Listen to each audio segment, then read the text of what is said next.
And we also want to remind you about another important event later this month. Turning Point is hosting the 10th anniversary of Tara's Walk, an event to prevent domestic violence. And joining me now is Turning Point Development Director Karen Bates-Gassior. Did I get that close? Close. Close Karen. enough? Karen. Okay.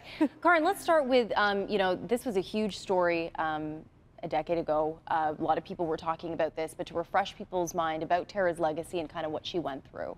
So 10 years ago, February of 2007, Tara Grant was killed by her husband, Stephen Grant, who's currently in jail. It was a nationally televised type event. He had claimed that she was missing, and when he was claiming she was missing, he had really dismembered her body in his father's shop and spread the pieces in Stony Creek and was leading the police on a really big goose chase looking for her when he knew all along that he had killed her.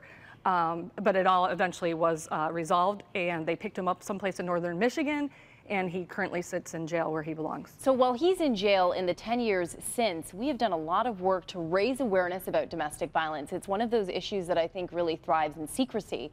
What does this walk mean for folks who may have experienced domestic violence and for the support services to help people who may find themselves in that situation? So the walk was kind of created by her family, like you said, to bring awareness. They don't want other families to go through what their family has gone through. Her children were very small when all of this happened. They've been adopted by her sister. They're doing really well. They've gotten a lot of help.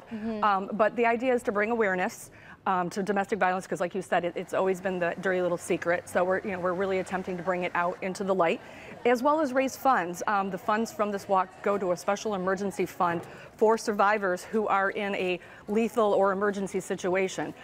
Tara never had a chance, but we want other people to have a chance, so that they call and say, I'm in immediate danger and I need to leave the state, that we have the funds to help that person get out so they don't become another statistic like Tara. That is so important, and the work you're doing is simply phenomenal. You're expecting about 500 people this year? That's amazing. Yes, it's the 10th anniversary, and there's been a lot of discussion about it being the 10th anniversary, and I am just over the moon at how many people have reached out and said, it's the 10th anniversary, where did the time go? I can't believe it's been 10 years.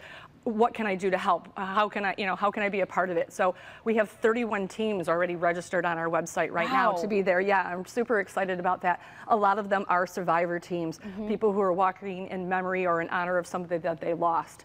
1 in 4 women will be a victim of some sort of assault, whether it be domestic violence or sexual assault. So 1 in 4 people have been touched by this type of event.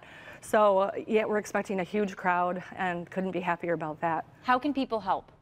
By coming out and walking, or sponsoring or donating. They can go to our website to register. They can show up the day of. We will take walk-ins.